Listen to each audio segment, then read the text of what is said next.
Hello student, welcome to my YouTube channel. आज देखिए 9th class का पृष्ठीय क्षेत्रफल, शंकु का पृष्ठीय क्षेत्रफल का एक सवाल है। शंकु के आधार पर एक गुम्बज का तिर्यक ऊंचाई आधार का व्यास का क्रमशः 25 सेंटीमीटर और 14 मीटर, इनकी वक्र पृष्ठीय क्षेत्रफल में 210 रुपया प्रति वर्ग मीटर की दर से सफेदी करने में व्यास ज्ञात करें। क्वेश्चन का कहने का मतलब है कि 1 मीटर में 210 रुपया प्रति मीटर स्क्वायर की दर से खर्च हो रहा है। तो इसका पहले हम लोग क्या करेंगे, क्षेत्रफल निकालेंगे। तिर्यक ऊंचाई दिया हुआ है एल बराबर कितना 25 मीटर और व्यास दिया हुआ कितना 14 मीटर। तो त्रिज्या बराबर क्या हो जाएगा, व्यास बटे 2 हो जाएगा। तो व्यास कितना दिया है 14 मीटर 2, तो त्रिज्या कितना होगा।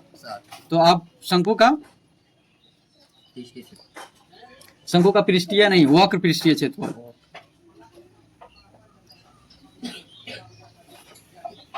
वक्र पृष्ठीय क्षेत्रफल क्या होगा, पाई आर एल। पाई का मान क्या है, सवाल में नहीं कह रहा है तो 22/7 रख सकते हैं, ठीक है। आर का मान क्या है 7 और एल का मान 25। अब देखिए यहाँ से 25 गुना 22, इसको मल्टीपल कर सकते हैं, कितना आ जाएगा 550 मीटर स्क्वायर का कि क्षेत्रफल हमको निकाला। अब हमको कह रहा है कि सफेदी करने में 210 रुपया प्रति मीटर स्क्वायर, क्या है प्रति मीटर में खर्च है, क्या है खर्च है। इसीलिए व्यास, तो इसीलिए क्या हो जाएगा, इसीलिए यहाँ हो जाएगा 550 गुना 210/100। ये आप पूछे 100 का है, मीटर स्क्वायर है, ठीक है। यहाँ से 1 जीरो, यहाँ से 1 जीरो, दोनों जीरो कट जाएगा। तो 55 गुना 21, 55 को 21 से गुना कर दीजिए, 55 हो जाएगा 11 हो जाएगा। तो यहाँ हो जाएगा क्या, ये होगा, ये रुपया हो जाएगा।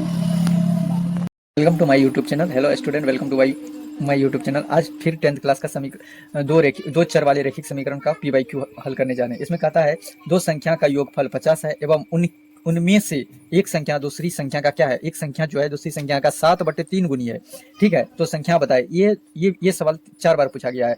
एक 2018 में पूछा गया है, एक 21 में पूछा गया है, एक 25 में पूछा गया है और इससे भी कई बार पूछा गया है। तो माना कि पहली संख्या x तथा दूसरी संख्या क्या हो गया y। प्रश्न के अनुसार x + y बराबर समीकरण 1 हो जाएगा। पुनः प्रश्न अनुसार कह रहा है कि x का मतलब पहला संख्या दूसरी संख्या का 7/3 गुनी है, तो 7/3y, या इसको ऐसे भी लिख सकते हैं आप y × 7/3 या y/3, ठीक है। ऐसे भी लिख सकते हैं। समीकरण 1 में 2 का मान रखने पर समीकरण ये 1 हुआ, इसी में क्या है y का मान पुट कर दिए। इसे हम यहाँ से इसको क्रॉस मल्टीप्लिकेशन करेंगे तो क्या होगा 3x, यहाँ 7y plus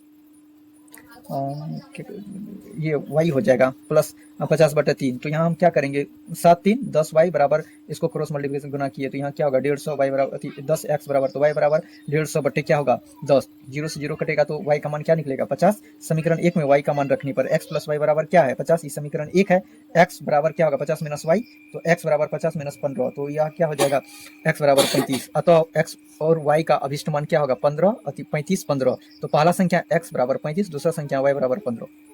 student, welcome to my YouTube channel. आज हम लोग 10th क्लास का दो चर रैखिक समीकरण का सवाल बनाने जा रहे हैं, जो p/q में लगातार 3 से 4 बार पूछा गया सवाल है। दो संख्या का योगफल 1000 है तथा उन्हीं संख्याओं का वर्गमूल का अंतर 2,56,000 है, तो वह संख्या बताए वह संख्या क्या होगा। ये p/q है। कथा कि माना पहला संख्या x है, दूसरा संख्या y है। प्रश्न अनुसार x + y बराबर 1000 समीकरण 1 मानेंगे। दूसरा जो प्रश्न के हिसाब से जो दूसरा दो संख्या का वर्गमूल का अंतर x² - y² - 2,56,000 है, तो इसको क्या करेंगे a² - b² पे तोड़े तो a + b × a - b, a² - b² का मान 2,56,000, a + b × a - b। यहाँ से a - b को बाहर किए तो यहाँ हो जाएगा a² - b² a + b हो रहा है। तो हमको a² - b² का मान दिया हुआ है 2,56,000 बटे 1000, तो इसको हम काटे तो 5600 हुआ। तो x - y क्या हो जाता है, x - y बराबर 5600। समीकरण 2, समीकरण 1 और समीकरण 2 से हम x का मान निकालते हैं तो यहाँ 2x हो जाएगा, ये प्लस माइनस कट जाएगा। यहाँ 1000 और 256 को जोड़ेंगे 1256, 1256 को 2 से भाग दिए तो 228 आ रहा है, तो ये x का मान हो गया। और समीकरण 1 में क्या करेंगे, समीकरण 1 में x का मान